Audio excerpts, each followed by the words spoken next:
नहीं है। अगर कोई मेरी नीयत पर शक कर रहा है तो मैं उनको बताना चाह रहा हूं कि मैंने वो बुरे दिन देखे हैं, वो नजारे हमको आज भी याद हैं। अगर मैं बोलना शुरू करूं तो फजर हो जाएगी।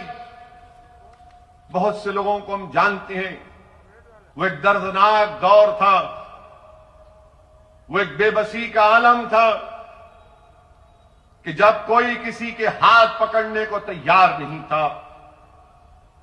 मैंने अपनी बहनों से उनकी दर्दनाक दास्तानें सुनी, मुझे याद है। तो अगर कोई ये कहता है कि ओवैसी अहमदाबाद या गुजरात को इसलिए आया है, तुम नहीं जानते मुझे। 2006 में बड़ौदा में एक दरगाह को खबर के साथ रोड वाइंडिंग में तोड़ दिया गया, फसाद हुआ था।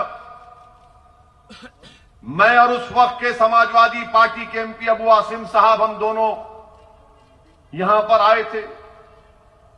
बड़ौदा में एक याकूतपुरा इलाका है, पूछना जाकर वहां पर 10 ऐसे पेशेंट्स को ले जाकर मैंने हैदराबाद में उनका इलाज करवाया था। एक का पैर काटना पड़ा जख्मों की वजह से, तो हमने उसको मसनवी पैर लगाकर बड़ौदा भिजाया वापस। हमने काम किया, मगर जब आप हम पर उंगलियां उठाते हैं, सवाल हमसे करते हैं, तो आपका जवाब देने के लिए कह रहा हूं। यकीनन हम अकेले नहीं थे, बहुत सी फलाही तंजीमों ने काम किया। अल्लाह उन सबको सलामत रखे। मेरे अजीज दोस्तों और बुजुर्गों, एक बात आपको बताना चाहता हूं।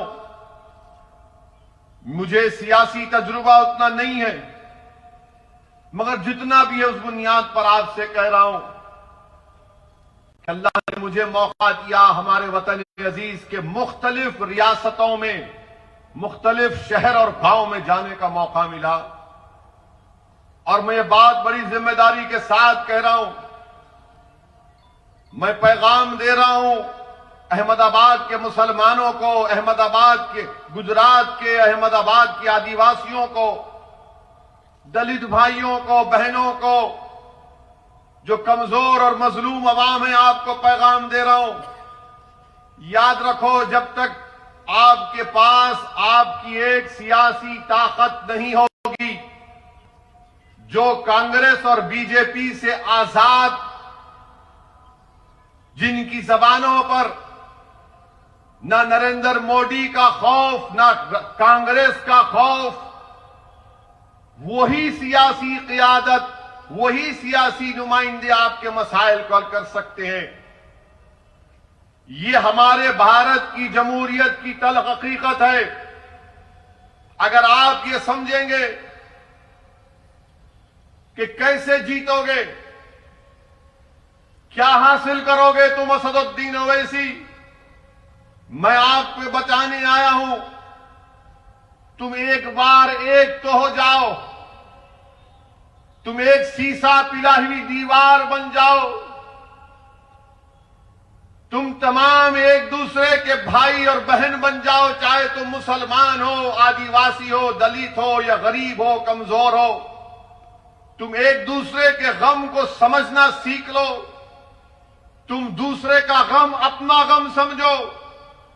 किसी के सीने में तकलीफ होती तो जरूरी है कि तुम्हारा दिल भी उसकी तकलीफ को महसूस करे। याद रखो, जब तुम ये कैफियत पैदा कर दोगे तो दुनिया की बड़ी बड़ी ताकतें तुम्हारे सामने आकर अपना सर झुकाएंगी और तुमसे पूछेंगी, बताओ तुमको क्या तकलीफ है, हम तुम्हारा काम करने को तैयार हैं। ये काम आप उसी वक्त करेंगे जब इस आने वाले बल्दिया के चुनाव में 21 मंजलिस के जो उम्मीदवार हैं, आप अपना एक एक वोट देकर पतंग के निशान पर बटन या स्टैंप मारकर उनको कामयाब करेंगे। ये सियासी सफर का आगाज है। सिर्फ अहमदाबाद या गोधरा या दीगर मुकामात के बल्दी इलेक्शन तक ये सियासी सफर नहीं रुकने वाला है। अगर आपने थोड़ी सी हरकत की, इत्तेहाद का मुजाहरा किया और बेखौफ होकर पूरे इत्मीनान और एतमाद के साथ मजलिस का साथ किया, तो यकीनन वो दिन दूर नहीं है जब हम असेंबली के इंतखाबात में हिस्सा लेंगे, असेंबली के इलेक्शन में मजलिस के नुमाइंदे कामयाब होंगे, बीटीपी के उम्मीदवार कामयाब होंगे और मुत्तहिदा और मुश्तरिका ताकत का मुजाहरा गुजरात के असेंबली में किया जाएगा। जब तक कोई लड़ने वाला नहीं होगा, जब तक के कोई आपके मसाइल को बयान करने वाला नहीं होगा, क्योंकि आप कहेंगे कि हां कांग्रेस से भी जीते, दूसरी पार्टी से जीते। मेरे भाई, अगर ये अच्छे होते तो असदुद्दीन ओवैसी हैदराबाद से यहां पर नहीं आता। ये खराब है, ये डरते हैं मोदी से, ये डरते हैं आरएसएस से, इसलिए डरते हैं कि इनको खुदा पर एतमाद नहीं है, इनको अपनी जिंदगियों से मोहब्बत है। ये मौत से डरते हैं, वहन पैदा हो चुका है इनके दिलों में। मजलिस का एक एक रुकन सिर्फ अल्लाह से डरता है और कोई इंसान से हम नहीं डरने वाले हैं, चाहे कोई भी हो। वक्त का वजीर आजम अगर नरेंद्र मोदी भी हो तो वजारत उज़्मा के ओहदे की इज्जत करते हैं, मगर नरेंद्र मोदी की शख्सियत से खौफ नहीं खाते, ना कभी खाएंगे इंशाअल्लाह ताला। इज्जत यकीनन वजारत उज़्मा के ओहदे की है, मगर कोई कहे कि डरो नहीं, डरना नहीं होता। अगर कोई कहेगा सर झुकाओ, नहीं हो सकता। झुकाना उसके आगे है जो जमीन व आसमान का खालिक है।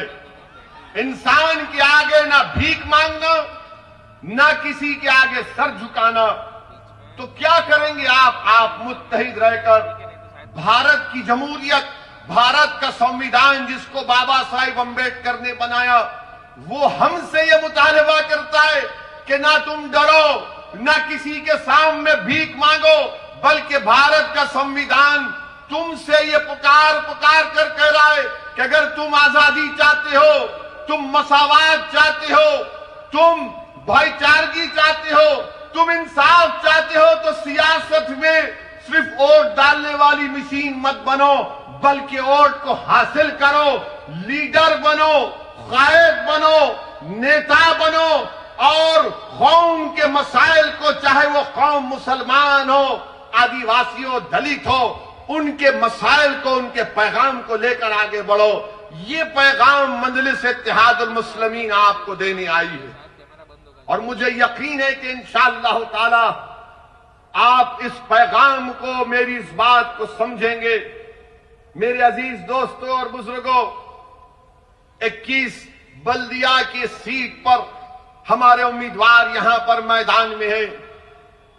लोग बड़ी बड़ी बातें करते हैं, मजलिस के मुखालिफीन, जहां पर मैं जाता हूं इस पूरे मुल्क के सियासतदानों में अगर सबसे ज्यादा किसी को कोई गाली देता है तो वो दीवाना आपके सामने खड़ा है। हर कोई जो दिल में आया बकते रहता है मेरे बारे में। लोग मुझसे पूछते कि तुमको फर्क नहीं पड़ता। मैं उनसे कहता हूं कि हां, शुरू में पड़ता था, अब नहीं पड़ता। पूछिए अब क्यों नहीं फर्क पड़ता? इसलिए कि इज्जत देने वाला अल्लाह है, कामयाबी देने वाला अल्लाह है। ये इंसान लाख तुम मुझे गाली दे दो, तुम मेरी तरक्की को, मेरी जमात की कामयाबी को नहीं रोक पाओगे। मेरे अजीज दोस्तों और बुजुर्गों, हम जहां कहीं भी अपनी सियासी जमात या अपनी पार्टी का आगाज करते हैं, फौरन इल्जाम लग दिया जाता है कि इनसे मिले हुए हैं, उनसे मिले हुए हैं। ऐसा लगता है कि ये हमारी शादी कराना चाहते हैं कि नहीं, इसको इससे शादी मत करो, वो उनका मिला हुआ है, ये खराब है, ये फुला टीम है, बी टीम है, सी टीम है। अरे दीवानों, याद रखो, दुनिया में कोई अभी तक पैदा नहीं हुआ जो पैसे की बुनियाद पर रसूलुल्लाह सल्लल्लाहु अलैहि वसल्लम के गुलामों के गुलाम को और दरे मोहम्मद सल्लल्लाहु अलैहि वसल्लम के कुत्ते को कोई खरीद सके। तुम बार बार इनसे मिले, अरे तुम मिले हुए हो, तुम्हारी सोच में मिलावट अगर तुम अच्छे होते तो तुम जीत जाते, बीजेपी को हरा देते गुजरात से। तुम में ना होश है, तुम में ना प्लानिंग है, ना तुम में कोई अंग्रेजी में जो कहते कि इंटेलेक्चुअल ऑनेस्टी है। तुम मिले हुए हो। तुम हिंदुत्वा का मुकाबला हिंदुत्वा से करना चाहते हो। तुम हिंदू नेशनलिज्म का मुकाबला हिंदू नेशनलिज्म से करना चाहते हो। मजलिस क्या पैगाम दे रही है कि हिंदुत्वा का मुकाबला संविधान से किया जाएगा जिसको बाबा साहब अंबेडकर ने बनाया। हिंदू नेशनलिज्म का मुकाबला इंडियन नेशनलिज्म से किया जाएगा। इंडियन नेशनलिज्म सब उसमें आते हैं, मगर ये पार्टी बोलती है कि नहीं नहीं। अरे तुम वो लोग हो जो इलेक्शन में मुसलमानों के इलाकों में कैंपेन करने जाने डरते हो, इंतखाबी मुहिम चलाने से डरते हो। तुम वो लोग हो और तुम हम पे उंगलियां उठाते हो और फिर आप हमसे कहती हैं यही कांग्रेस पार्टी, इनके 12 एमएलए जीते कांग्रेस से, आपने उनको वोट दिया और नरेंद्र मोदी के गोद में जाकर बैठ गए अपनी पार्टी से इस्तीफा देकर। ये 12 अगर भागे तो क्या मैं उनको गुलाब जामुन खिलाकर भिजाया मोदी के पास? ये 12 अगर भागे तो क्या महेश भाई उनको बुलाकर आदिवासियों का खाना खिलाए थे कि खा खड़कनाथ की मुर्गी और भाग मोदी के पास? वोट आपने दिया और गाना गाते हैं मोदी का और इल्जाम लगाते मुझ पर। अरे अपने गिरेबान में आप झांक कर देख लो, बहुत गंदगी है आपके गिरेबान में, मगर गिरेबान में नहीं झांक सकते इसलिए कि आपकी गर्दन बहुत मोटी हो चुकी है। इतनी मोटी हो चुकी है कि आप ये समझते हैं कि हम इस मुल्क में हुकूमत करने के लिए पैदा हुए। वो जमाना चला गया, वो जमाना चला गया, वो जमाना नहीं रहा। आप ये भी जानते हैं कि पार्लियामेंट के चुनाव हुए 2019 में, आप तमाम में कितनों ने बीजेपी को वोट नहीं दिया? हाथ उठाइए, डरिए मत। आप दिए, उठाओ।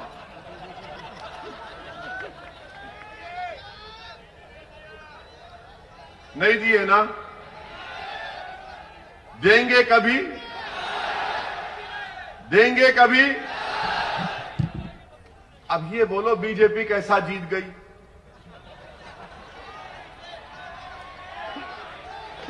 कैसा जीती बीजेपी?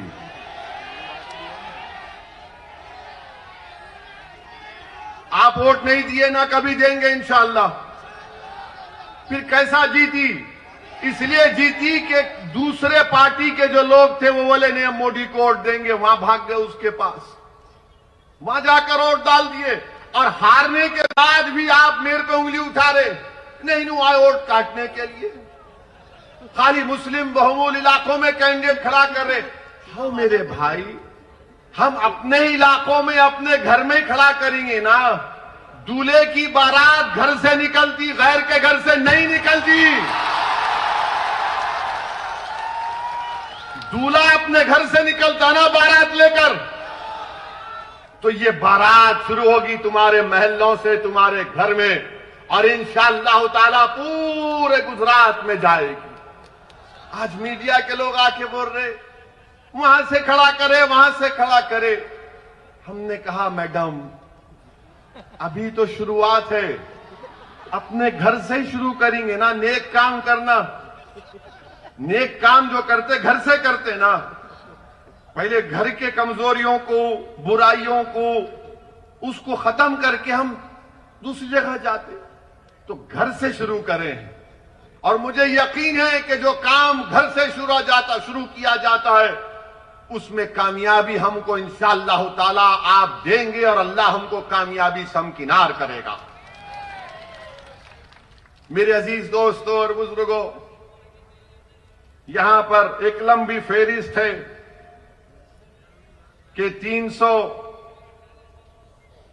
75 गवर्नमेंट के स्कूल से अहमदाबाद म्युनिसिपल कॉरपोरेशन में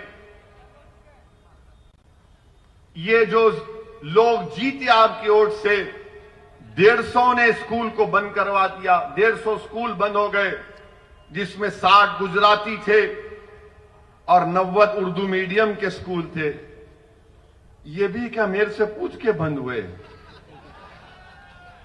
आप में हिम्मत नहीं थी इन स्कूलों को खुलाने की। और फिर पीने का पानी दस्तयाब नहीं है। 50 साल 70 साल पुरानी सीवरेज ड्रेनेज की लाइन है, उस पर भी आपको कुछ करना नहीं है।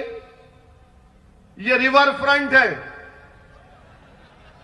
मोदी जी, आपने रिवर फ्रंट तो बना दिया, मगर जो मुस्लिम और दलित इलाके हैं वहां पर कौन सा काम करवाया बताइए मोदी जी, आपकी पार्टी और क्या आपकी हुकूमत ने? दुनिया को दिखाने के लिए रिवर फ्रंट, मगर जो मुस्लिम और दलित इलाके हैं वहां पर पीने का पानी की लाइन नहीं, ड्रेनेज लाइन नहीं, फ्लाईओवर नहीं, और ट्रैफिक में घंटों गाड़ियां रुक जाती हैं। मगर मोदी जी कहेंगे गुजरात आओ रिवर फ्रंट देखो। हम आपसे कहेंगे आओ हमारे घर को देखो, हमारे इलाकों को देखो जहां पर दलित और मुसलमान बसते हैं। ये जो जीत कर गए ये नहीं बोल सकते ये बात, क्योंकि इनको इजाजत नहीं है अपने सियासी बाप के खिलाफ कोई बात करने की।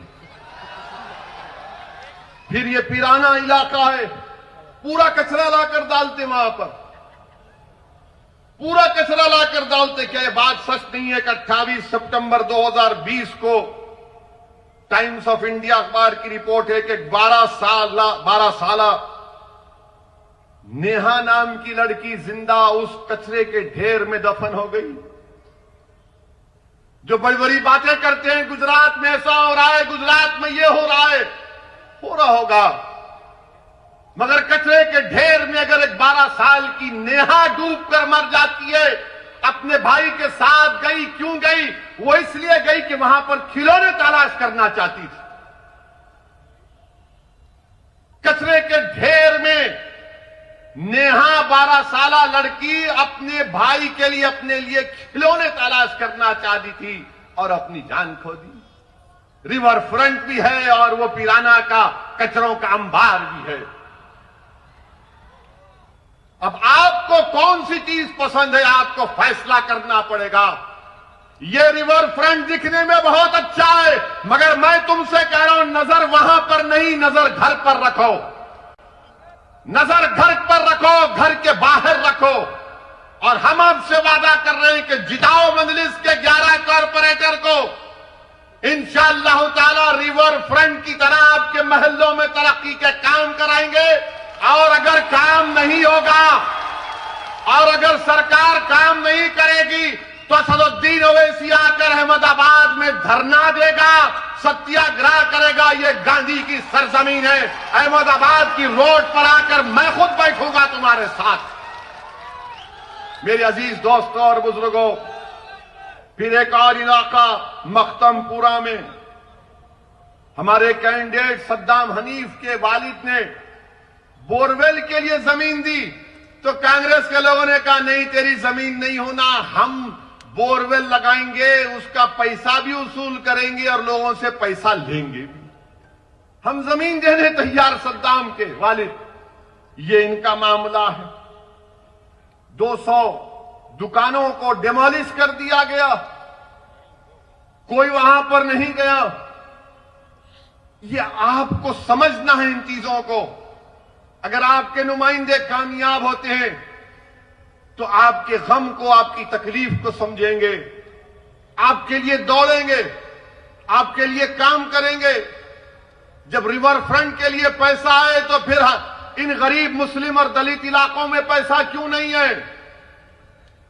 कोई पूछने वाला नहीं है, कोई लड़ने वाला नहीं है। मेरे अजीज दोस्तों और बुजुर्गों, इन चीज पर आपको गौर करके 21 तारीख को एक तारीखी फैसला आपको लेना है और अहमदाबाद के आसमानों में इंशाअल्लाह ताला अब आपको पतंग को पिलाना है और सिर्फ हर जगह 21 तारीख के दिन लोग ये बता देना कि हां, हमारे महल्लों में, हमारे घर में, हमारे इलाकों में सिर्फ पतंग ही पतंग चल रही है, दूसरा कोई वहां पर नजर नहीं आना चाहिए। मेरे अजीज दोस्तों और बुजुर्गों, मैं एक बात शुरू में कहना चाहता था जो जहन से निकल गई। मैं अल्लाह से दुआ करता हूं कि उत्तराखंड में जो सैलाब आया है धौली गंगा नदी में, जिससे कई लोग अभी भी फंसे हुए हैं, हम अल्लाह से दुआ करते हैं कि उत्तराखंड में अल्लाह उन तमाम लोग जो उस सैलाब में फंसे, अल्लाह उन तमाम को राहत दे, अल्लाह उनकी जानों को बचाए। और हम अल्लाह से दुआ करते हैं कि अल्लाह जल्द से जल्द उनको इस तकलीफ और मुसीबत से निजात दे। मेरे अजीज दोस्तों और बुजुर्गों, एक और बात जो बीजेपी की गवर्नमेंट कहती है कि हमने गुजरात में ऐसा कर दिया, वो कर दिया। गुजरात की हाई कोर्ट 5 फरवरी को एक केस आया और उस केस में गुजरात हाई कोर्ट के 2 जजेस ने क्या कहा, मैं वो कारोबार करने वालों से कह रहा हूं जो बिजनेस करते हैं, माहिर हैं कारोबार में गुजराती भाई हमारे। गुजरात हाई कोर्ट में एक भारत एसिड एंड केमिकल एक केस गया जिसमें इस भारत एसिड एंड केमिकल के मालिक ने कहा कि मुझको जीएसटी के लोगों ने मुझे डराया, धमकाया और मुझसे कहा कि तुझको 9 करोड़ रुपए भरना पड़ेगा जीएसटी, और 33 घंटे उसको रोक के रख लिए। 8 दिन उसके घर में बैठे रहे। वो गुजरात हाई कोर्ट को गया तो गुजरात हाई कोर्ट के 2 जजेस ने कहा कि हां, ये कोई ताज्जुब की बात नहीं है कि सबसे ज्यादा जीएसटी गुजरात में कलेक्ट होता। ये गुजरात हाई कोर्ट का जो लाइव लॉ वेबसाइट में रिपोर्ट हुआ है, 33 घंटे उसको रोक के रख लिए और उससे कहे कि तुम 9 करोड़ रुपए जमा कराओ। मोदी जी, ये कैसे हो रहा है गुजरात में? जीएसटी के नाम पर डराया जा रहा है, कारोबार करने वालों को कमजोर किया जा रहा है। ये गुजरात का, अब आप आ जाइए, बहुत लंबा रिकॉर्ड है इन लोगों का। एक और रिकॉर्ड है माशाअल्लाह, आपको जानकर गम होगा कि जो बच्चों में एनीमिक होते हैं, जिसमें खून की कमी होती है, जो 6 महीने से 5 साल के बच्चे गुजरात में, 6 महीने से 5 साल, खुद मोदी हुकूमत की रिपोर्ट अब भी आई, नेशनल फैमिली हेल्थ सर्वे 5, ये कहती है कि 80% गुजरात में 6 महीने से 5 साल के बच्चों में खून की कमी, एनीमिक। बताओ मोदी जी, ये कैसे हो रहा है? तो मोदी जी बोलेंगे मैं छोड़ के चला गया ना, इसलिए हो रहा है। हो सकता भाई, मजाक। मोदी जी खुद बोले कि कभी कभी ह्यूमर करना चाहिए, मजाक करना चाहिए, सीरियस मत लीजिए संघ परिवार वालों। फिर एक और बात, जो बच्चे स्टंटेड होते हैं, यानी जिनकी उम्र के लिहाज से हाइट होना कम, वेस्टेड यानी उनका वेट जो होना वो कम, वजन कम होता है, वो 38 से 39% हो गया। गुजरात तरक्की कर रहा है। जो हमारी बहनें जिस उम्र में आकर बच्चे पैदा करती हैं, 65% वो महिलाओं को एनीमिक है, खून की कमी है। गुजरात तरक्की कर रहा है। अच्छा, ये बोलते हैं कि वर्क पार्टिसिपेशन रेट कितना है मुसलमानों का? 61% है। कितना है हमारे हिंदू भाइयों का? 71% है। ये गवर्नमेंट ऑफ इंडिया का रिकॉर्ड है, मैं नहीं बनाया हूं। मैं संघ परिवार और बीजेपी से पूछना चाहता हूं, ये डिफरेंस क्यों है वर्क पार्टिसिपेशन रेट में? मुसलमानों का भी 71% होना चाहिए ना, क्यों नहीं करते आप? इसलिए नहीं करते कि कोई लड़ने वाला नहीं है। कोई पूछने वाला नहीं है। अच्छा, आपको मालूम कितने मुसलमान मैट्रिकुलेशन करते हैं गुजरात में? 26% खाली। इसका जिम्मेदार मैं हूं। जिसको आपने वोट दिया, पूछो उनसे कि 26% मैट्रिकुलेशन करेंगे। और फिर एक सेग्रीगेशन इंडेक्स है। पूरे भारत में अगर हिंदू और मुसलमान अलग रहते हैं तो अहमदाबाद में रहते हैं। क्यों रहते हैं बताओ? क्या मैंने कहा मिलाओ ना मोदी जी? क्यों नहीं मिलाते आप? यह सेग्रीगेशन इंडेक्स कहता है। मेरे अजीज दोस्तों और बुजुर्गों, गुजरात में अमन है। यह कहते हैं, मोदी जी का नेशनल क्राइम रिकॉर्ड्स ब्यूरो का डेटा है, 2018 में 39 कम्युनल राइट्स हुए, 2019 में 6 कम्युनल राइट्स हुए। और गुजरात में सबका साथ, सबका विकास, विश्वास, ये बाजा बजाते रहते हैं। मोदी जी बीजेपी वालों को बोल दिए, सोने से पहले बोलो सबका साथ, सबका विश्वास, सबका विकास। सुबह उठे तो बोलो सबका साथ, सबका विकास, सबका विश्वास। 24 घंटे यही बोलते रहो। मगर क्या डिस्टर्ब एरियाज एक्ट क्यों है अहमदाबाद में? 40% क्यों है यहां पर? क्यों एक हिंदू मुसलमान को घर नहीं बेच सकता? क्यों एक मुसलमान हिंदू को नहीं घर बेच सकता? क्यों मुझे कलेक्टर से परमिशन लेना पड़ता? मेरी जायदाद है, मेरे बाप का घर है, मेरी मां का घर है। तुम कौन होते मुझे बोलने वाले किसको बेचूं या ना बेचूं? डिस्टर्ब एरियाज एक्ट लगा दिए। मैं अपना घर नहीं बेच सकता, कलेक्टर के पास जाकर भीख मांगना पड़ता है। यह संविधान के खिलाफ है डिस्टर्ब एरियाज एक्ट। हमारे दोस्त वकील अब्दुल हकीम केस डाले हाई कोर्ट में कि संविधान के खिलाफ है, राइट टू इक्वालिटी के खिलाफ है, राइट टू लाइफ के खिलाफ है। यह प्राइवेसी जजमेंट आया सुप्रीम कोर्ट का, उसके खिलाफ है। मगर डिस्टर्ब एरियाज एक्ट, कलेक्टर से अगर मैं तोहफा भी दे रहा हूं तो नहीं दे सकता हूं, गिफ्ट भी नहीं दे सकता हूं। आप कौन होते भाई? मगर यह सरकार जो बड़ी बड़ी बातें करती हैं, इनका काम सिर्फ बकवास करना, अवाम के दरमियान में नहीं रहना, कुछ काम काज नहीं। मेरे भाई, मैं आपसे अर्ज कर रहा था कि जो लोग लड़ते हैं, जो लोग जद्दोजहद करते हैं, उन्हीं की बात सुना जाता है। आप बोलेंगे क्या, इसकी मिसाल दो। इसकी मिसाल ये है, इसकी मिसाल वो किसान है जो 2.5 महीने से पंजाब और हरियाणा के बॉर्डर पर बैठा हुआ है। इसकी मिसाल वो है, वो किसान जो आज वहां पर बैठा हुआ है वेस्टर्न यूपी के बॉर्डर पर, और 300 से ज्यादा मोदी सरकार के पास एमपी हैं। भारत के कई रियासतों में बीजेपी की सरकार है, मगर किसान रोड पर निकलकर आया, एहतजाज किया, तो मोदी सरकार परेशान है, नरेंद्र मोदी परेशान है, अमित शाह परेशान है, बीजेपी परेशान है, संघ परिवार परेशान है कि ये क्या हो रहा है।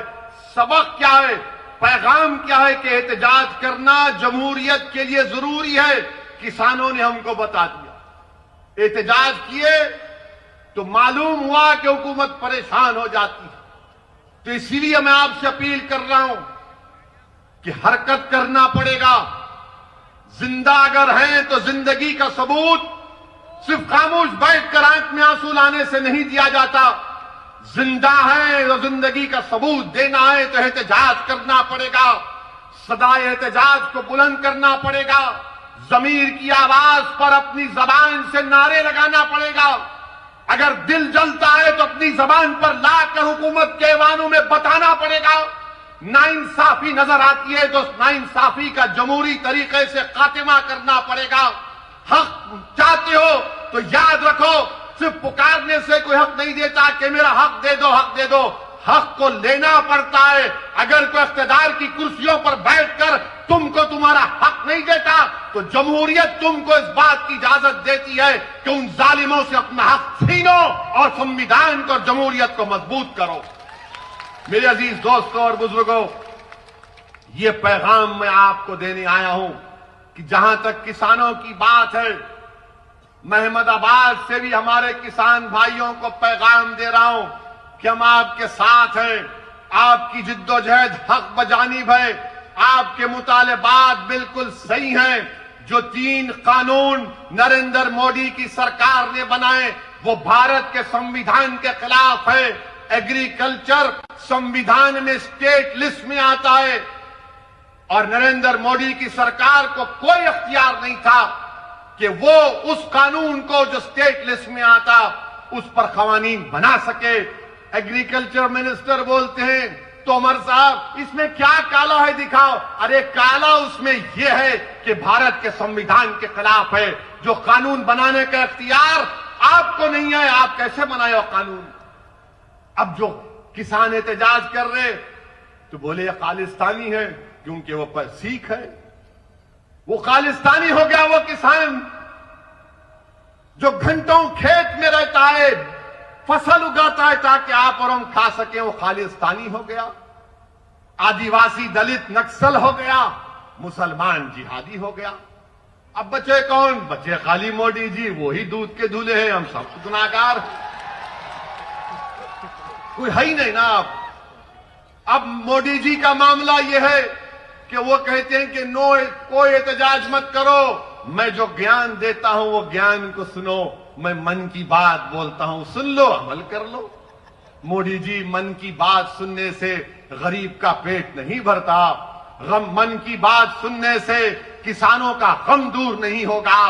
मन की बात सुन सुन के हम बोर हो चुके हैं। अब आप किसानों की मन की बात समझो। अगर मोदी जी इंसाफ करना चाहते हैं, वो खुद कहते हैं कि मैं गुजरात की गरीब परिवार से उठकर आया हूं। अगर आप गरीबों का गम समझते हैं तो अपने घर में उन किसानों को बुलाइए।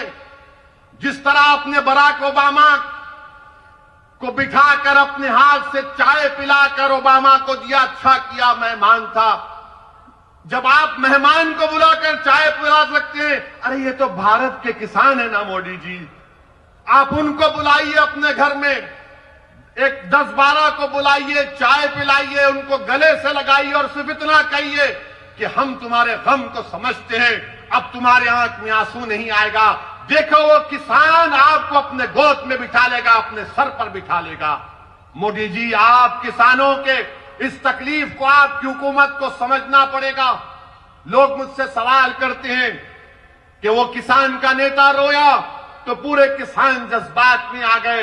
मेरे भाई, यही तो मैं कह रहा हूं कि जिसके अज़ाइम में सच्चाई होती है, जो इखलास की बुनियाद पर काम होता है, कुदरत उसकी मदद करती है। कोई सोच भी नहीं सकता था कि किसान उठेगा और किसान उठा है। अच्छा, ऐसा उठा है कि नरेंद्र मोदी की सरकार किसानों को रोकने के लिए कीले लगा दिए, कीले लगाए। पुलिस का काम, लॉ एंड ऑर्डर का, पुलिस हाईवे खोद रही है, दिल्ली पुलिस हाईवे खोद के कीले लगाए और पुलिस वालों को वो लंबे लंबे क्या बोलते हो, वो आयरन के रॉड दिए। मोदी जी, आपसे एक अपील कर रहा हूं, बुरा मत मानिए। अगर यही कीले आप लद्दाख में लगा देते तो चीन की फौज नहीं आती। यही आप खोद के रख देते तो गलवान में PP-18 पे आज भी हम जाकर अपनी फौज को भिजा सकते थे। मोदी जी, वहां पर कीले नहीं लगाए आपने। क्यों नहीं किया आपने? लद्दाख में 18 भारत के सेना के लोग शहीद हो गए। प्रधानमंत्री, अगर 56 इंच का सीना है तो चीन को सबक सिखाना था। अब चीन क्या कर रहा है? 1000 स्क्वायर किलोमीटर जमीन जो भारत के एलएसी में चीन कब्जा करके बैठा है। और मोदी जी बोलते हैं, भाइयों बहनों, सबका साथ, सबका विश्वास, सबका, ना कोई था ना कोई रहेगा। 1000 स्क्वायर किलोमीटर पर चीन की फौज भारत के एलएसी की जमीन पर बैठी है। अरुणाचल प्रदेश में गांव बसा दिए भारत की जमीन पर। सिक्किम में नटकुला में चीन की फौज। मोदी जी दिखाइए ना। तो मोदी जी अपनी जबान से वजीर आजम चाइना का नाम नहीं ले, सबका नाम ले लेंगे, सबको नाम रख देंगे, मगर चाइना का ही नाम नहीं लेते। अब वो मैं वजीर आजम से कह रहा हूं कि मैं अहमदाबाद से इस रिवर फ्रंट के सामने खड़े होकर जिस मुल्क का नाम हमारा वजीर आजम लेने से डरता है, हम कह रहे हैं कि चीन चाइना की पीएलए भारत की 1000 स्क्वायर किलोमीटर पर कब्जा करके बैठी हुई है। प्रधानमंत्री अपनी जबान से चाइना का नाम लो। क्यों नहीं लेते चाइना का नाम आप? कोई पूछेगा 1000 स्क्वायर किलोमीटर कहां से आया? हिंदू अखबार लिखा, मेरा अखबार नहीं है, मेरे ससुरे का नहीं है। और वैसे भी एक ही शादी कर रहा हूं, वो गलतफहमी मत रही है। और अल्हम्दुलिल्लाह घर में है हमारी बेगम, है, साथ रहते हम। समझे ना? समझ गए ना? अक्लमंद को इशारा काफी। कितना हंस रहे देखो चीचा। अंकल बेगम का नाम लिए तो हाँ, बात हो रही ना, याद आते, हमको भी याद आते। घर जाना है ना। आप बताइए, चीन का नाम ही नहीं लेते। और बीजेपी के लोग हम वो कर देंगे, वो बर्दाश्त नहीं करेंगे, ये कर देंगे, फुला कर देंगे। अरे तुम कुछ भी नहीं कर रहे ना, कुछ तो करो प्यारे। खाली टीवी चैनल पर आकर बैठकर दे लंबा लंबा छोड़ दो, लंबा लंबा। एक जोक बोलता हूं, बुरा मत मानिए, जोक है। मोदी जी भी मन की बात में बोले कभी कभी ह्यूमर होना चाहिए।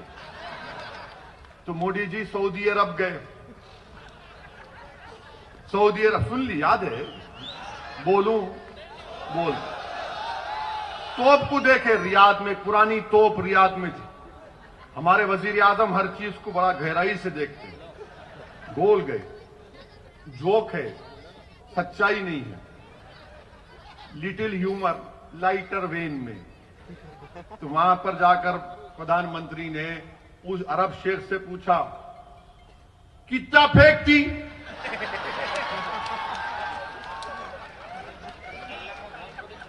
तो अरब शेख बोला वल्लाही तुमसे कम फेंकती।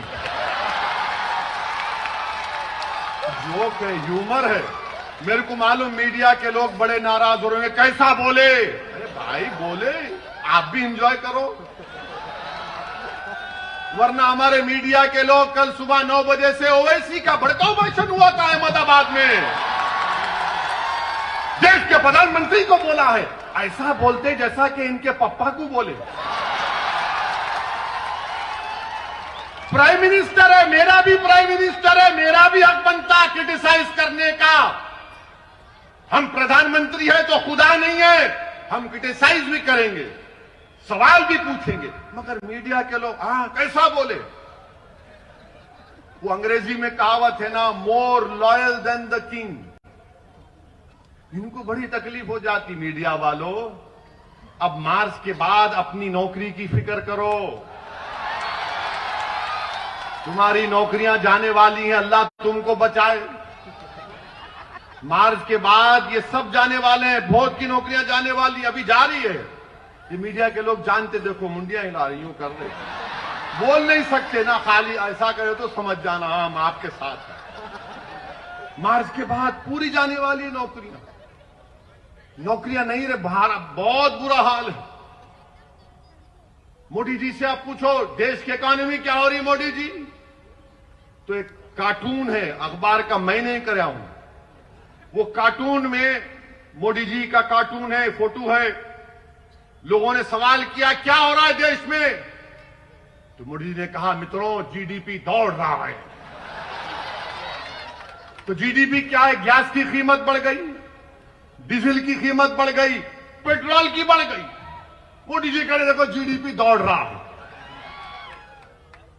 अब ये तकलीफ किसी को नहीं हो रही। पेट्रोल की कीमत बढ़ते जा रही, डीजल की कीमत बढ़ते जा रही है, और भी बढ़ गया। बजट आया तो रुकने का नाम ही नहीं है। मगर जो मोदी जी के भक्त हैं, नहीं नहीं क्या होता, हमारी गाड़ी में पेट्रोल नहीं, हमारी गाड़ी में हवा से चलती। मगर गरीब की गाड़ी तो हवा से नहीं चलती, गरीब की मोटरसाइकिल हवा से नहीं चलती, गरीब की गाड़ी मोदी की मोहब्बत से नहीं चलती, गरीब की गाड़ी पेट्रोल और डीजल से चलती। जिसको कारोबार करना है वो तो बर्बाद हो रहा है। लॉकडाउन लगाया आपने, अनकॉन्स्टिट्यूशनल लॉकडाउन। लॉकडाउन के लिए मोदी जी ने कहा रात में 8 बजे आए, मैं बोला गया काम। अब लोगों को हैबत होती, रात में 8 बजे वजीर आजम आए तो अब क्या करने वाले हैं भाई। बोले भाइयों बहनों लॉकडाउन, कितने घंटे का टाइम दिया? 4 घंटे। 4 घंटे में लॉकडाउन हो गया। और लॉकडाउन लिफ्ट करने के लिए मोदी सरकार देती है आपको 8 दिन का टाइम। लॉकडाउन लगा, गरीब पिट गया, बर्बाद हो गया गरीब, नौकरियां चले गई, कारोबार बर्बाद हो गया, भूखमरी के शिकार हो गए लोग। आपको मालूम इनफॉर्मल सेक्टर में भारत में 10 करोड़ नौकरियां चले गई, करीब 25-30 लाख फॉर्मल सेक्टर की तनख्वाहें लोगों की कम हो गई। मगर कोई बोलता ही नहीं है ना।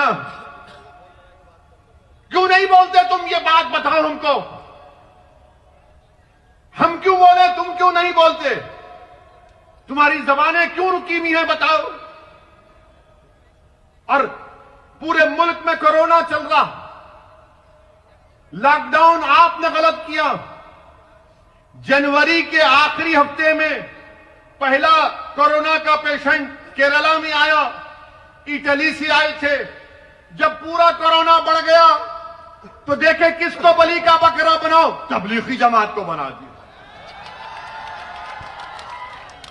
क्या कहा? ये तबलीगी जमात के लोग कोरोना जिहाद कर रहे। माशाल्लाह मोदी जी, आपके लोगों ने तो कोरोना को भी कलमा पढ़ा दिया, अशहदु अल्ला इलाहा इल्लल्लाह व अशहदु अन्ना मुहम्मद रसूलुल्लाह।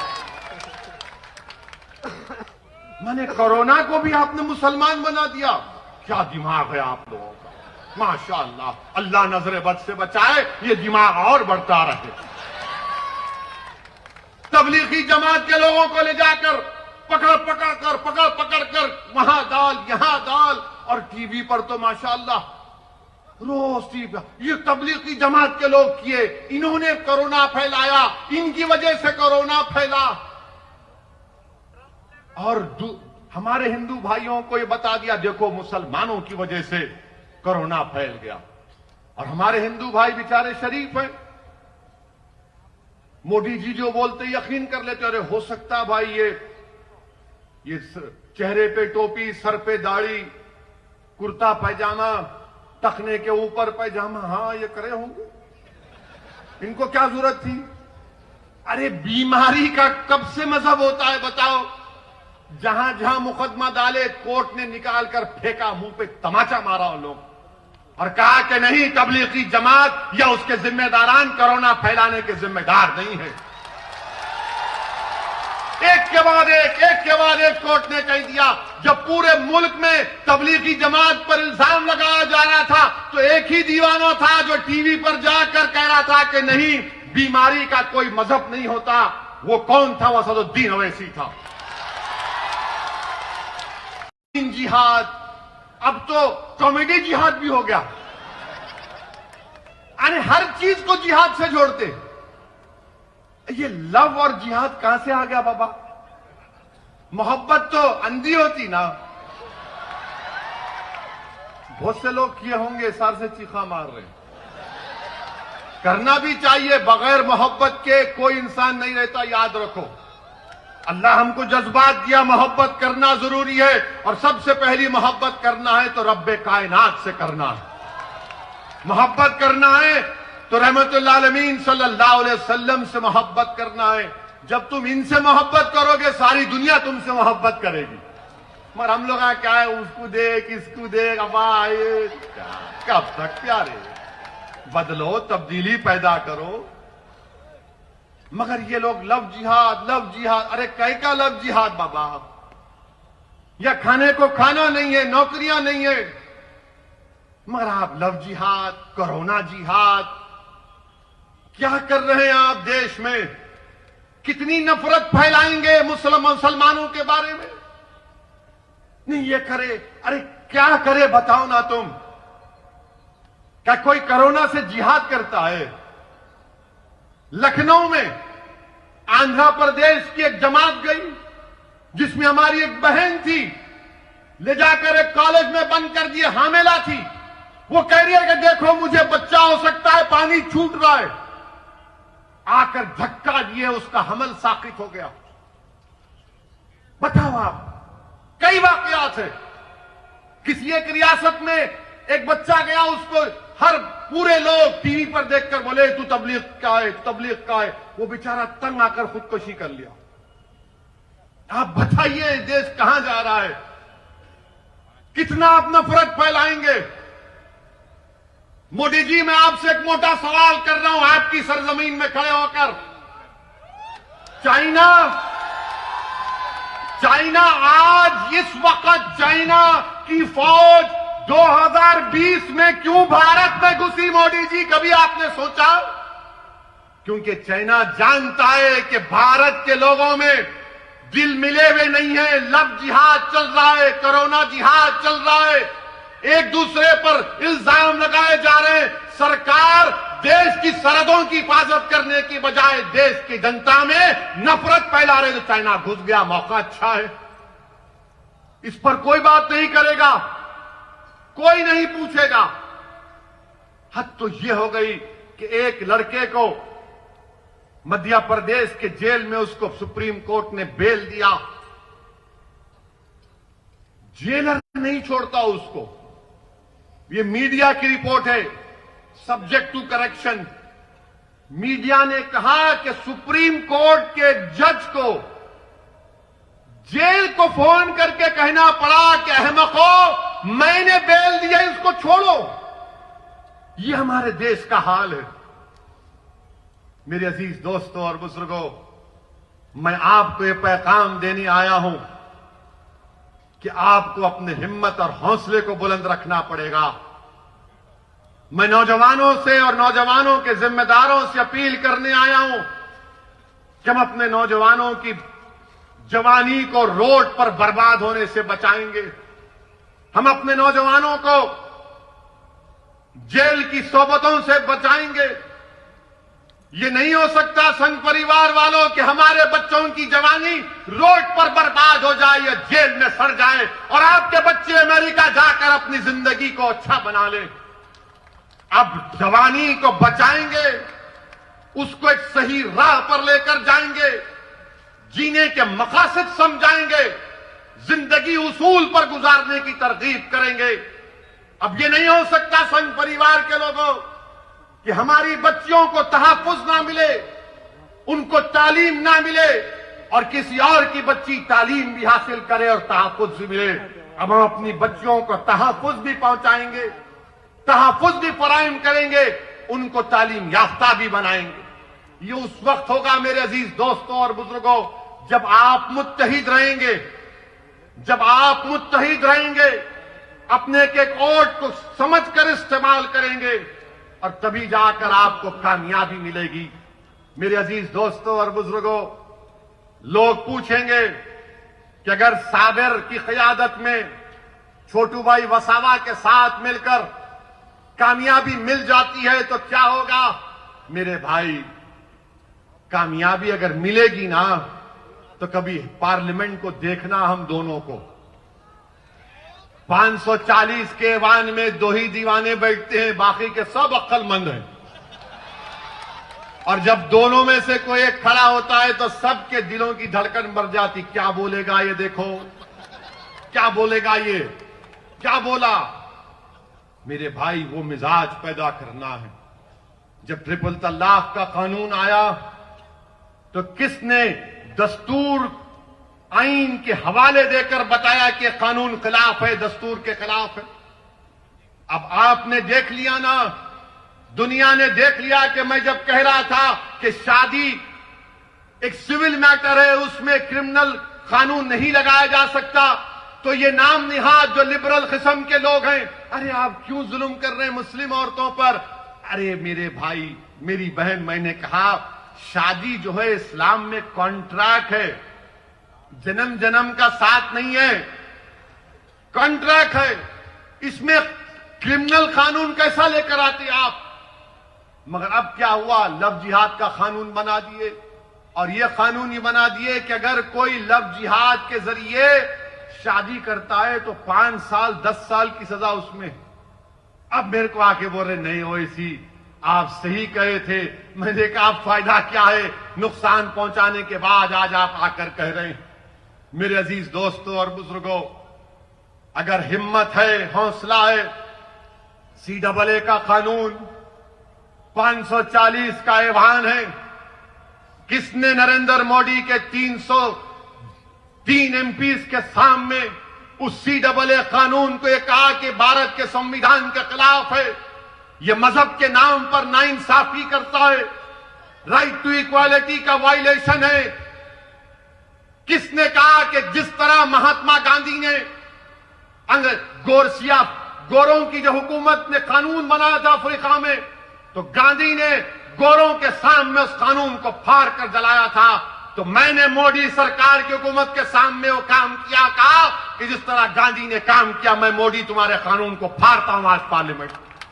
ये काम कोई नहीं किए, हम कानून को फाड़े।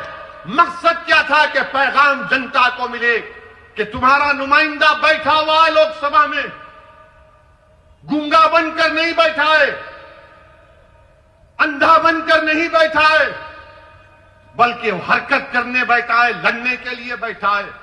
अगर आज गुजरात की असेंबली में, विधानसभा में छोटू भाई वसावा के साथ आपके नुमाइंदे कामयाब होकर जाएंगे, तो इंशाअल्लाह ताला गुजरात की विधानसभा की दरों दीवारों को हिला के रख देंगे। और कैसे हिलाएंगे, तुम्हारे मसाइल बयान करके, इंसाफ का मुतालबा करके। मेरे अजीज दोस्तों और बुजुर्गों, इस सरजमीन पर बसने वाले आप तमाम को मैं सलाम करता हूं। आपने बहुत तकालीफ बर्दाश्त किए, आपने बहुत से मसाइब और मुश्किलात का सामना किया, आपने खाक और खून के दरियाओं से आपको गुजरना पड़ा, आपके सरों पर काले बादल मंडलाते रहते हैं। मगर मैं आपको पैगाम देने आया हूं हैदराबाद की आवाम की तरफ से, मैं आपको पैगाम देने आया हूं। बिहार का वो भारत का सबसे पसमानदा इलाका सीमांचल है। मैं आपको पैगाम देने आया हूं उत्तर प्रदेश के उन गरीबों की तरफ से, मैं आपको पैगाम देने आया हूं महाराष्ट्र के उन गयूर लोगों की तरफ से कि गुजरात की सरजमीन पर बसने वालों, तुम अकेले नहीं हो, हम तुम्हारे साथ खड़े हैं इंशाअल्लाह ताला। इस लड़ाई में तुम अब अकेले नहीं होगे। तुम्हारी आंख में आंसू आएगा तो हमारी आंख में भी आंसू आएगा, तुम्हारे सीने में तकलीफ होगी तो हमारे सीने में भी हम उसकी चुभन को महसूस करेंगे। तुम्हारे तलवों में अगर कोई कांटा चुपेगा तो यकीन जानो हमारे तलवों में भी दर्द होगा। तुम्हारी तकलीफ तुम अब अकेले नहीं सहोगे। इंशाअल्लाह ताला हम सब मिलकर इन नाइंसाफियों के दौर का खात्मा करेंगे। और भारत का संविधान आपको इस बात की इजाजत देता है। आप देखते हैं कि हम सीमांचल में इलेक्शन लड़े, 5 सीट पर कामयाबी हमको मिली, और जैसा 5 सीट जीते तमाम के तमाम लिखना शुरू कर दिए, इन्हें आ गया, ये पार्टी आ गई। अच्छा, हमको ले जाकर जिना से मिलाते, दूर दूर तक ताल्लुक नहीं है। जिना भारत को छोड़ के भाग गए। हमारे बुजुर्गों ने फैसला लिया कि हम भारत हमारी सरजमीन है, हम इस सरजमीन पर बाइज्जत शहरी बनकर रहेंगे। मगर इल्जाम लगाना इनका मकसद है। मैं आपसे ये भी कहूंगा कि अब कांग्रेस में दम नहीं है मेरे भाई, अब कांग्रेस में दम नहीं है, अब कांग्रेस में कुछ भी नहीं हो सकता इनका। अब कांग्रेस को अगर दुनिया के सबसे बड़े हकीम साहब के पास भी जाकर बोलेंगे हकीम साहब एक पेशेंट है, हकीम साहब पूछेंगे पेशेंट को क्या हुआ, तो आप बोलेंगे पेशेंट बहुत कमजोर हो गया। हकीम साहब बोलेंगे पेशेंट का नाम, तो आप बोलेंगे कांग्रेस। हकीम साहब बोलेंगे बेटा मेरे पास उसके लिए कोई दवा नहीं है, आप कांग्रेस को नहीं उठा सकते। आप ये जो वेस्ट बंगाल में, मगरबी बंगाल में कांग्रेस और लेफ्ट फ्रंट मुर्दार हो चुके हैं, खत्म हो चुके हैं। वहां वेस्ट बंगाल के लोग भी कह रहे हैं कि आओ मजलिस को लेकर आओ। हम एक विकल्प देख रहे हैं मजलिस के रूप में, क्योंकि टीएमसी और बीजेपी एक सिक्के के दो रुख हैं। हर जगह पर कांग्रेस खत्म हो चुकी है। राहुल गांधी हार गए अमेठी, कहां जाकर जीते?